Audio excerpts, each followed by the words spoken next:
Una sa lahat, malaking pugay po sa ating mga panuwing pagdangal na nandito po na yan, mga VIPs. Of course, I will start with my tokayo. He's my tokayo because we're both named Miguel.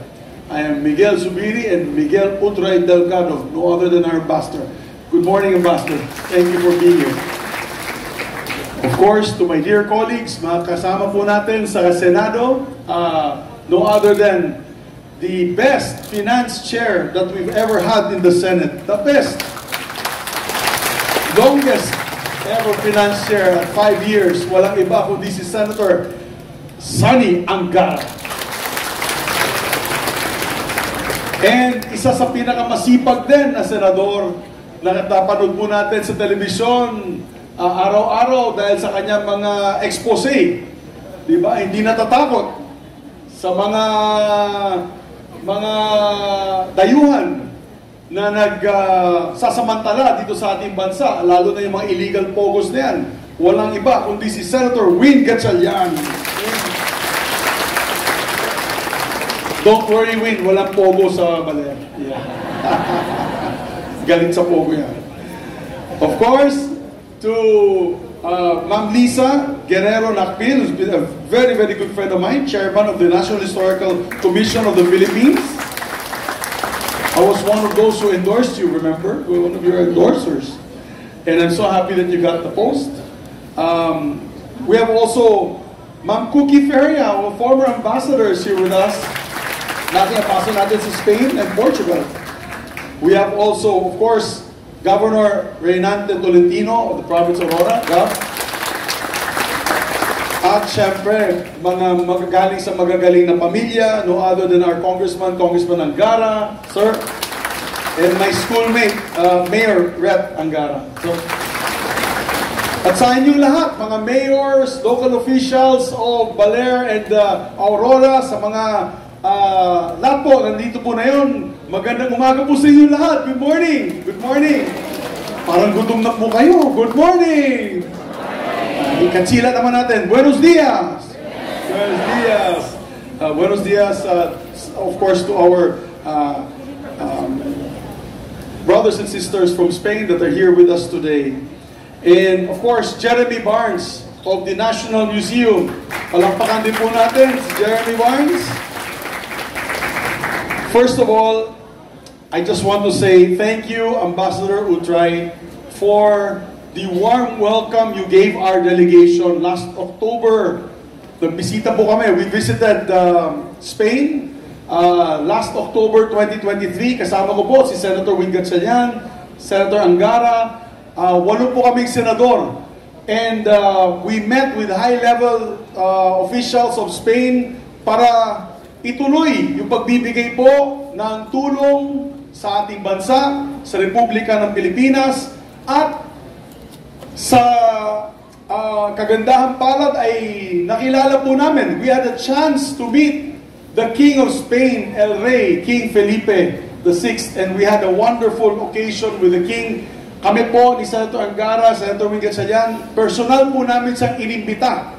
We invited him personally to visit the Philippines because not many people know, marami pong hindi po nakakaalam po nito, na ang kanyang nanay at tatay, Queen Sofia and King Juan Carlos, nag-honeymoon po sa Camiguin Province in the 1960s, early 60s, nung panahon pa ng tatay ni Gloria Macapagal Arroyo. This was the original President Macapagal, Diosdado Macapagal. And under his invitation, he went, they were visited Camiguin Island. That's why maraming project din po ang embassy doon sa Camiguin Island. Water system development, of course, I know you have like health daycare centers na binigay po ng nanay ng ating hari po na yun, ng kanilang hari, si King Felipe sa Pilipinas. At the good news is, the King has accepted. May I repeat the announcement? Unofficially? Unofficially. The King is hopefully going to come to the Philippines next year. First time po ng ating hari. At nag-usap po kami, we spoke with the good ambassador inside the Church of Baler, na kung matuloy po yan, I'm not saying it's pushing through, I'm just saying if it pushes through, Ambassador, if the King indeed comes next year, we will work it out na makabisita po siya dito sa inyo sa Baler. Okay ba? Mga taga-Baler? Matangkad yun. He's a very tall and imposing gentleman. Napakabait. I have to say, yung bagong hari po nila, and I'll say this in English, I must say your king is such a charming person. Akala po namin, we thought that we will be in a room far away from each other. No. He approached all of us. He himself grabbed the chairs. In his home in Spain, sa Madrid, he put the chairs in a circle, parang ganito lang, pero bilog. He made it into a circle and he sat with us. We were this far apart from the king. Ganon. Kaya napaka-bait, napaka-approachable, napaka-charming, at alam nyo, mahal na mahal po niya ang Pilipinas. So, I think he sees the importance of long-lasting friendship, even if we had a difficult past with Spain, but you will see that we are moving forward and looking forward. So, let me proceed with my speech. It's very short, pero dinigyan po natin ito ng mga significance. At syempre, baka magalit yung nagsulat ng speech ko, magalit sa akin. Magandang umaga po sa inyong lahat. It's an honor to be here in the historic province of Aurora to commemorate the Siege of Baler and to celebrate the enduring friendship between Philippines and Spain. This, by the way, is my third time sa Baler. Unang pagpunta ko po dito, 2004, meron po akong programa noon sa Studio 23 pa. And that was the Team Explorer. At nagguha po kami ng story about Baler and about Aurora. Batang-bata pa po. Si Senator Angara, payat na payat pa sa noon. Then, yung hiyang. And so I'm happy to be back here sa inyong lahat. Last year, I had a great privilege, as I mentioned earlier, along with our dear friend Senator Angara and several senators, to visit King Felipe VI in Palacio de la Zarzuela in Madrid. We also had the opportunity to meet the President of the Spanish Senate, President Pedro Rollan.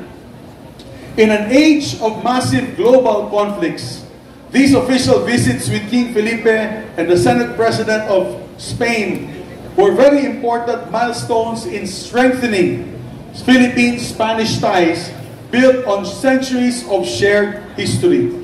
Sabi ko nga, kay King Felipe, kahit matagal nang malayang Republika ng Pilipinas, hindi pa rin mawawalay ang Espanya sa ating kasaysayan, sa ating wika, sa ating kultura, at sa ating pagkilala sa ating sarili.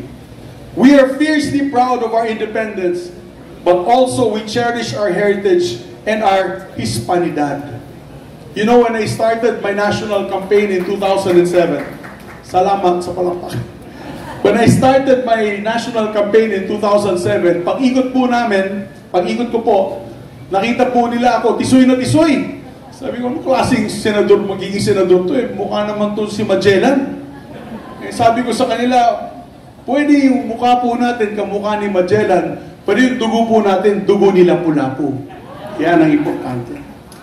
I do not say this, and when I say we are fiercely proud of our independence, I do not say this to romanticize over 3 centuries of colonization.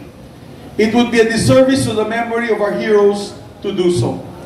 Hanggang ngayon, taas noon nating inaalala ang katapangan ng ating mga bayani na lumaban at namatay para sa ating kalayaan.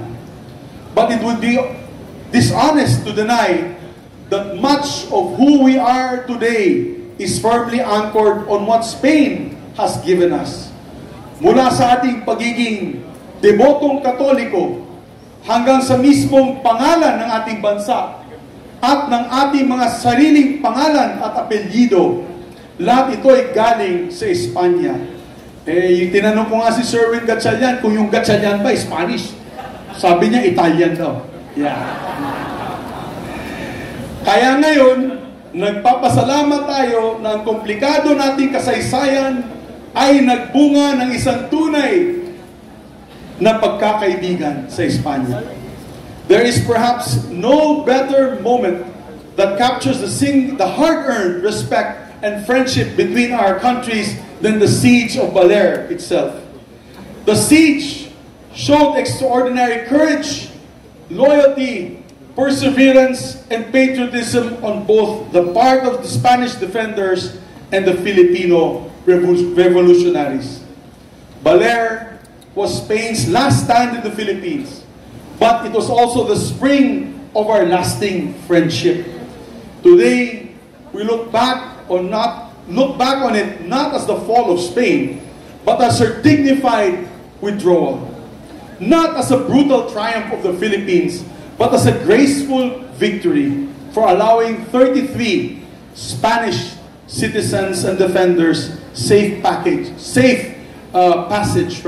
back to their homeland. Diba? Yan ang pinakita natin magnanimity. Sinabihan natin sila na the war is over. We told them that the war is over. We are now friends. You may now go home to Spain without harming these soldiers. Alam nyo, nung nakarang linggo, kamiti ko po yung dating Minister of Defense ng Japan, pati mga members of Parliament of Japan, yung members na kanilang diet. And last year, we were also in Japan, together with Senator Angara and Senator Sherwin Gatchalian, and we met Prime Minister Kishida.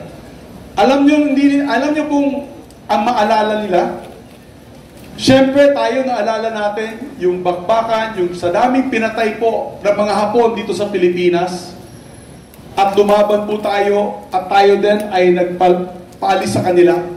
Pero you know, they will never forget, at binabanggit palagi ito ng Ambassador Endo, and together with the members of the Japan Parliament, that in 1952, if I'm not mistaken, an act by President Quirino, it's a true story, and I know Ma'am Lisa knows this because she's in the Historical Commission. He signed the general pardon for Japan. Na siya mismo, I believe his wife, and I think his brothers, pinatay ng Hapon noong World War II. So masakit sa kanya. Pero sabi niya, move on na tayo. We have to move on, and so we must be friends with Japan. And he made the ultimate sacrifice. Maski na po galit na galit po siya sa mga Hapon, ginawa po niya. Hindi po yan nakalimutan ng Japan. Kaya pong Japan na yon ay ang pinakamalaking overseas development assistance funder ng Pilipinas. Number 1 sila. Talo Estados Unidos, talo ibang mga bansa, Japan.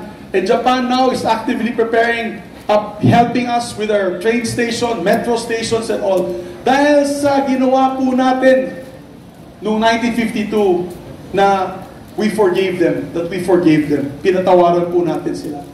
Yan din ang feeling ng mga Espanyol. The Spanish feel the same way. When we did this in the siege of Baler, and we showed the magnanimity that you are our friends, and that is why Spain still considers us one of its closest brothers in Asia. Yun nga, when we were there, many OFWs na pumupunta sa Spain ay tuwang-tuwa sa Espanya dahil napakabait ng Spanish government sa kanila. I'm saying that many OFWs are happy ambassador in Spain because they say the Spanish government is very kind to them. Very kind. Palakpakan po natin ito mga kapatid. Kung iba po ang naging resolusyon ng Baler at nagkaroon po ng disgrasya at kung nauwi ito sa masalimuot na katapusan, baka iba rin ang relasyon natin sa kasalukuyan. Malamang ay nagpatuloy ang ating hidwaan at hindi na tayo nakabuo ng pagkakaibigan. Pero nanaig ang respeto at panghanga natin sa isa't isa para sa kakaibang katapangan, katapatan at pagkamakabayan na ipinamalas ng mga Kastila at Pilipino sa pagkugkod ng Baler. At dahil dito, nanalo rin ang pagkakaibigan at diplomasya.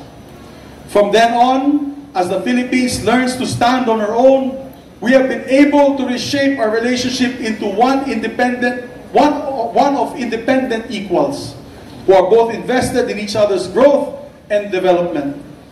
We have been able to build strong partnerships in trade and industry, security and defense, science and technology, energy and climate action, and people-to-people exchanges. We have been able to become true friends, bound by shared histories, shared values, and shared dreams for the future. Today, it falls on us to carry Baler's spirit of hope and heroism forward. Let us honor the deep friendships that have been formed in the wake of that long and faithful year of the siege. Let us move into the future as close and united allies of the free world. Pinagsama tayo ng ating kasaysayan. Ngayon, magkasama tayong tatapak sa ating kinabukasan. Viva las Filipinas! Viva España! Viva nuestra amistad y nuestra solidaridad! Maraming salamat at mabuhay po tayong lahat. Thank you to our guest of honor, Senator Juan Miguel F. Zumillo.